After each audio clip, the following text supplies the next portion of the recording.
Hello guys, welcome to my YouTube channel. I hope आप सब अच्छे होंगे, प्यार से होंगे, सही से होंगे। तो आज हमारा टॉपिक है फीटल सर्कुलेशन।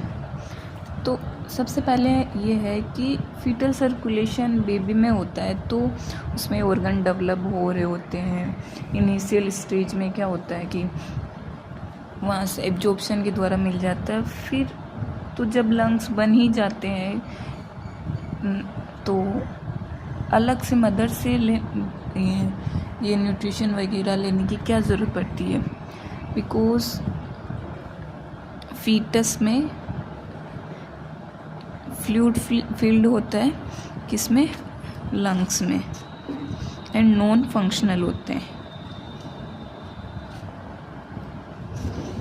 लंग्स ठीक से काम नहीं करते, इसलिए जो भी फिल्ट्रेशन वगैरह, न्यूट्रिशन है, गैसेस एक्सचेंज है, जो भी काम होता है वो मदर से मिलता है और वो प्लेसेंटा के द्वारा अम्बिलिकल कॉर्ड के द्वारा बेबी के पास आ जाता है। तो प्लेसेंटा क्या करता है, गैसेस एक्सचेंज करता है, जिससे डीऑक्सीजनेटेड ब्लड को ऑक्सीजनेटेड ब्लड में कन्वर्ट कर देता है। पाथवे के अंदर कौन कौन से कंपोनेंट आते हैं? सबसे पहले प्लेसेंटा होता है, जो मदर और फीटस दोनों से मिलकर बना होता है।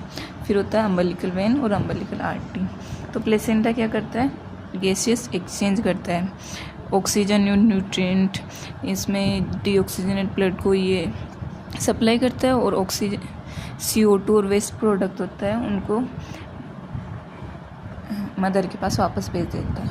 अम्बिलिकल वेन है, लगता है कि डीऑक्सीजनेटेड ब्लड की सप्लाई होगी, पर ऑक्सीजनेटेड ब्लड जाता है। और आर्टरी है डीऑक्सीजनेटेड। ये सेम जैसे कॉन्सेप्ट होता है कि जो हार्ट से दूर जाती है वो आर्टरीज होती है। जैसे पल्मोनरी आर्टरी और पल्मोनरी वेन में भी उल्टा सिस्टम होता है, वैसे ही इसमें ही भी सेम है।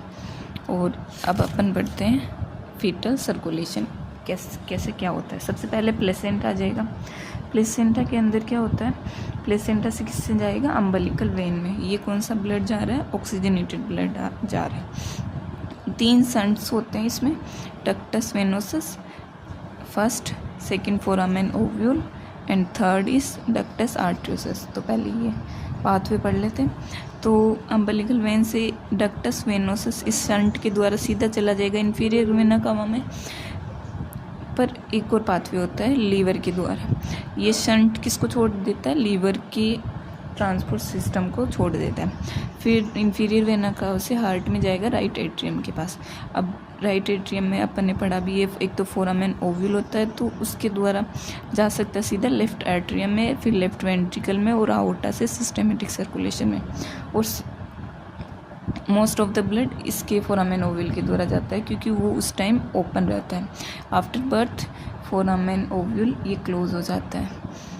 फिर उसके बाद में राइट एट्रियम बचा हुआ ब्लड किस में जाएगा, राइट वेंट्रिकल में। वेंट्रिकल से पल्मोनरी ट्रंक में चला जाएगा, और पल्मोनरी ट्रंक से लंग्स के पास जाएगा। लंग्स तो फंक्शनल है नहीं, जाके वैसे ही वापस आ जाएगा पल्मोनरी वेन के द्वारा। आर्टरी के द्वारा गया था, वेन के द्वारा वापस आ गया। पर सेकेंड शंट आ गया, ductus arteriosus. Third shunt, first, second and third shunt. Ductus arteriosus में क्या होता है, ये एक ऐसा शंट होता है जिससे लंग्स में ये सारा ट्रांसपोर्ट ना होके सीधा सिस्टमेटिक सर्कुलेशन में पहुंच जाए। तो ये सिस्टमेटिक सर्कुलेशन में इसमें आ गया। फर्स्ट पाथवे ये था, फिर ये सेकंड ये था, थर्ड में क्या, वेन्स के द्वारा, फिर वो जाएगा लेफ्ट ऑट्रियन में, फिर लेफ्ट वेंट्रिकल में जाएगा, फिर सिस्टमेटिक सर्कुलेशन में जाएगा। फिर सिस्टमेटिक सर्कुलेशन से डीऑक्सीजनेटेड ब्लड, वेस्ट प्रोडक्ट जो भी है, अम्बिलिकल आर्टरी के द्वारा वापस प्लेसेंटा के पास आ जाएंगे। तो अपन एक और टॉपिक पढ़ लेते हैं, शंट। डक्टस वेनोसस वो समझा दिया मैंने, sending it directly to the inferior cava to,